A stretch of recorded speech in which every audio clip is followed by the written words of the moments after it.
I'll just talk it out. Okay, so just imagine those arrows, and the arrows are pointing four different directions. And let's just give a hypothetical. And really, it can be any situation like Donna and Ida were pointing out. But I just want to, why am I doing this? Like, why do I do these practices? Why do I do any of this shit? Like, all of this stuff. Like, why not just go earn a lot of money, have a lot of vacations, eat a lot of great food, never worry about anything, live life on the beach, why isn't that my focus? Like, why wouldn't I want that? Quality is a good word to use. Yeah, that's definitely a word that resonates with what I'm describing here. But I've noticed something. I learned something through this practice that when we have four directions active, and this is gonna cross streams with the warrior's way. It has to. Like, that's one of my primary practices.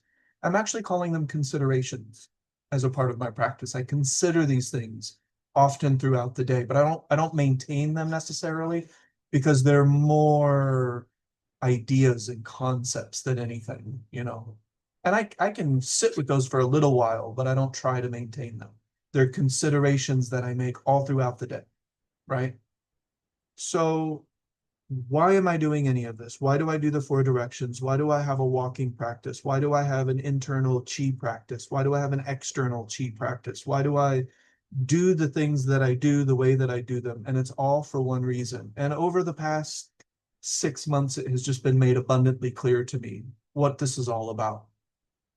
I have noticed that when there is a relative harmonizing occurring, and I say relative because that could be even Donna's and Anita's examples where we're noticing that our feet aren't where we want them to be necessarily. Like, nobody really wants to feel pain. It wouldn't be a choice necessarily, but it is what it is, right? It's there. It's a part of my moment. And when I not necessarily embrace it, but when I accept it, it changes.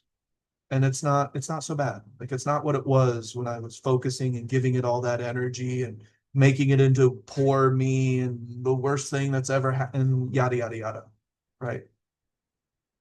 When we are in any state of relative harmony, whether it's from previously counterbalancing or we've just had the Zen day of our lives, like, it doesn't matter. It can be micro, it can be macro. But in the moment when there is this relative harmony between opposing forces, and there's a lot of forces, a lot of forces that want to oppose each other. They exist. A lot of them are the momentum of the human experience, right? So they wouldn't exist without the human being, but they do exist because of the human being. But we'll talk about the forces of the universe some other time. One of those forces becomes abundantly present and clear when there is relative harmony. And it is the state that Don Juan was talking about in the quote that I have on my wall. He was saying that the world is weird. And Don Juan or Carlos is like, yeah, the world's weird, man. I'm paraphrasing because this isn't the exact words, but and Carlos isn't a hipster. Sorry. He wouldn't say the man. He would just be, he would write it down in his notebook and then question the validity of the concepts and all of this. But he was basically, it came down to, what was I saying? The Carlos part threw me off for a second. I know The where I'm world is going. the world is weird. The world is weird, right? And he said, well, no, now wait a second. The world is weird for you because if you're not bored with it, you're at odds with it. And what he said is that I'm not talking about the same thing as you are. The world is weird to me because it's unfathomable. It's mysterious. It has infinite layers and qualities to it that can be explored to the nth degree if we choose to explore it. If we're in repetitive habitual thought patterns and behavioral patterns, we're not exploring a damn thing, really. That's not exploration. That's my dog going down the same road. He doesn't like to go down the same roads. He wants to sniff new sidewalks. He wants to sniff new trees. And I can't fool him. I can't just say, oh no, this is a new side, just pretend it's new. He knows better. His nose doesn't lie to him. I noticed a feeling that is what Don Juan was talking about. And I like to call it the highest form of happiness from a video game. I got that. But Thich Nhat Hanh called it contentment, being content. So does Donna have pain in her foot? Yes. Is it a problem? No. Why not? Because she has found relative harmony between the opposing forces of desire, not desire, pain, pleasure. And in that middle space is quality, is power, and is the feeling of contentment. Because there's still and I cheat sometimes and I find contentment through appreciation. And if I'm doing that, that must mean that I'm counterbalancing. Because otherwise, contentment is just there, right? For me, anyway. Appreciation reminds me where contentment is. Yes, Points me me. too. It points me to it. Yeah, it helps me find it. Absolutely. And that's a key practice. And it's a part of this practice for sure. Practicing appreciation to find contentment. And appreciation doesn't have to mean this is good, this is good, this is good, so that's not so bad. Appreciation is the temperature of the room is supportive of me. This chair is, I feel supportive. This person is expressing kindness that I can feel on me. Things like that. Just the texture of my sweater. Right. I can appreciate just the quality of things, and then it points me back towards contentment, that Mhm. there's way more things to appreciate, in addition to this pain or this emotion or this challenge or whatever it is I'm observing and reacting to. I can have them all at the same time. Mhm. Yeah. Yeah. And while I'm avoiding numbering things, I'm trying to stay away from the 6 of this and the 7 of that and the 3 of this, because that gets annoying to a learner. And I know that from Chinese medicine because I'm so tired of these numbers. But the first consideration I make during the day is the most fundamental form of appreciation and also the most important. What do you think it is? It's from Don Juan. What is the first consideration I make every single day that brings me to what I view as the most fundamental form of appreciation? Here I am. Here I am. You're I'm awake. alive. Yes. I You're, exist, yeah. right? Like I have plantar fasciitis, my foot hurts, this guy's annoying the shit out of me, but I exist. This is my opportunity. This is the stage that I have where I don't know what's going to happen after these stage. I don't know where these forces, I don't know what they do specifically when yin and yang separate, but they haven't separated yet. So I find that to be, for me, the most fundamental form of appreciation that can help me come back to the feeling of contentment. Everything I do, and it doesn't have to be for you. I don't want to say that another person has to put contentment as their highest form of happiness, or it's not a goal per se, because it just happens as a result of the principles. But Like posture to me, when I remember, okay, just saying the word posture, then my brain goes through this whole, and my body goes through this whole default list without words Mhm. of what that means. Oh, this over this, that over this, my feet on the ground. So when I say, here I am, there's a whole series of those things. I Mhm. exist. Whatever my beliefs are, I chose to be here. The likelihood of me even existing is so slim. It's a miracle that I'm here, and it's limited. And the quality of my moment totally depends on what I do with it. So why wouldn't I do anything other than this practice? Yes. So yeah, the fundamental thing is, here I am. Oh yeah, no lion chasing me. This isn't a torture. This is a choice. This is what it is. And what am I going to do with it? And then the practice kind of falls like dominoes back into place for me. And it's always different because every moment is different. But yes, here I am it's like posture for me. If I just remember my posture, then I've got a whole series of things that happens. That's not work. It's just from remembering Mhm. what posture means. there might be some new things in there. Same thing with here I am. Yes. Here I am, because I'm different. Every morning I wake up and I think, here I am. Who Mhm. am I now? I know I'm different than I was yesterday. Mhm. And so what this is a whole discovery right there. Absolutely. Yep. Yeah, I think that was a good segue because that is the reason for all of this. That's the reason for the four directions. That's the reason for a posture practice, a breathing practice, an internal energy practice. I'm not trying to be perfect. I'm not trying to level up. I'm not trying to emit chi from, my lower dantian to create fire. I want to be content.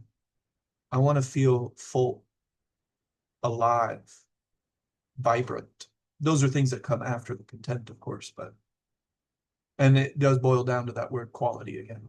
Yeah. Zen and the art of motorcycle maintenance quality, because it is a type of quality. Like it's definitely, and for me, it's the most important. It might not be for another person. I don't want to float their boat, but all of my practices that I present will lean that direction because that's what it's pointing to. And I'll finish with this and then we can take any last questions. But that's why I like Andy Dufresne. It is the perfect example of Don Juan's principles. He used death as an advisor. He did not make himself too available. Nobody knew he had a hole in the wall that he was drilling. He put on an act, right? He had to put on certain acts for certain people because he knew he had to do it. It's what was necessary to get the job done. So he didn't make himself too available, but he made himself available to spirit, to this idea of freedom, to this idea that, I didn't do anything wrong and I'm not going to be here for the rest of my life. And yet, on a daily basis, he maintained the quality of contentment despite being in jail, despite being, I mean, we have to assume that there was some sexual misconduct occurring, right? The movie point, and this is a movie, I don't care if it's fiction, it's a good example. Like, there's so many stories that have been told, throughout human history that are actually not true, but they're just great stories. They're good examples, and it gets the point across. But I constantly look at that example. Am I walking through life like he was walking through the prison yard? Full of contentment, full of quality, and yes, from Shawshank Redemption. And it's just a good example for me. And it's one I remember. It's one I go back to. Where is my Andy Dufresne principle?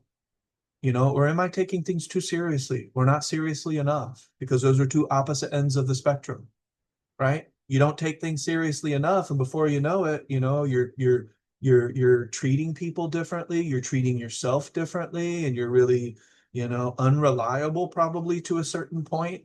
But then if you're overly serious, now you're expecting everybody to do things the way that you do them, and if they don't, you're up again. Where is that middle ground? So as I go throughout my day, all of my practices are hoping to prop up contentment.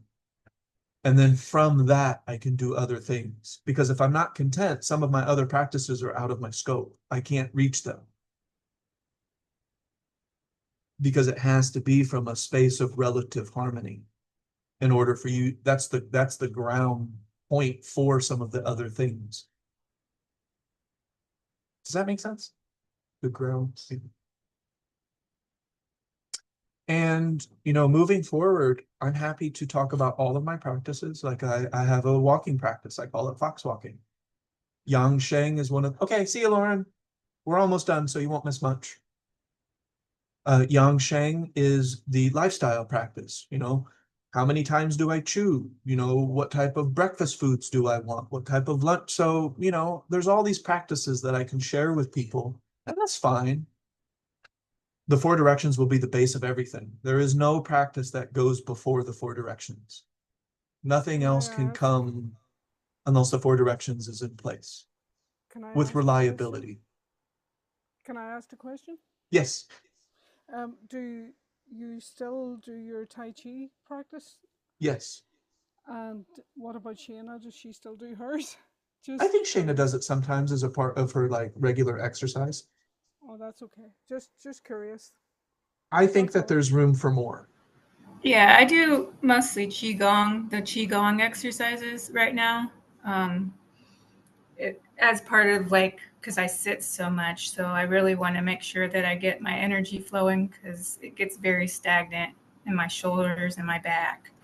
So I do a lot of qigong. I don't do as much as the form anymore. We haven't been really. I think Ernest does a little bit in the kitchen and stuff, and then I do a lot of yoga, and then I do do mild like weightlifting stuff. Mm-hmm. And I'll Do stop you the go to recording. a yoga? But Sorry, do you go go ahead. to a yoga class, Shayna? I'm just curious because I'm considering it myself at the minute. No, I just do some like simple yin yoga ones that I learned from, I think it was, what was that lady's name that was with Eckhart Tolle? It was like a video that we did. Okay. But yeah, I just incorporate some of those into my daily stretching and things like that. I Her can't last remember name's her name. Kim, right? Oh Yeah, yes. but yeah, she's like, she has a yin yoga and she's associated with Eckhart Tolle. But yeah, I really liked her how she did yoga. It's Mhm. more like you held poses a little bit longer and yeah. Yeah. Okay. Sorry for being nosy, but I was just curious because since we began, when you used to do the exercises in the beginning, I have kept up the 18 gates every day. Well, most days, except sometimes at the weekends I forget. But the 18 gates and a bit of this, I do the Superman one and the concentric circles, It's a good and one. then another little bit that I learned of what was the guy's name? David Dorian Ross. David Yeah. Dorian Ross, Mhm. pushing the waves and things, and it's kind of melded into one little practice. Yeah. And practice getting off the floor in the same time, without using hands or anything in case I ever have a fall and break my wrist, stuff Mhm. like that. And weights, very heavy weights now on my shoulders, doing squats and stuff like that.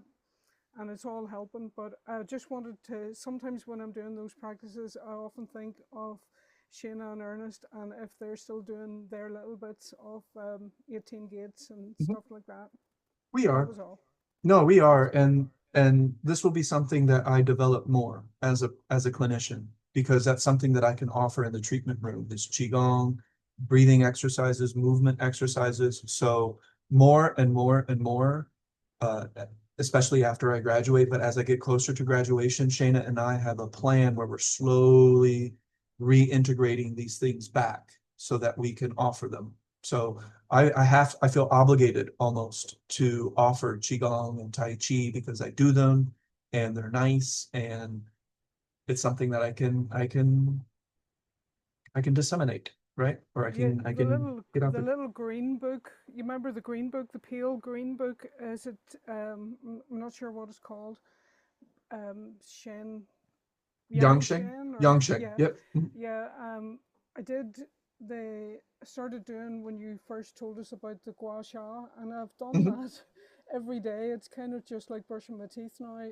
Face and neck one in the morning and at night, and I think I just love those things, Yes. incorporating those and making them part of your routine is so lovely.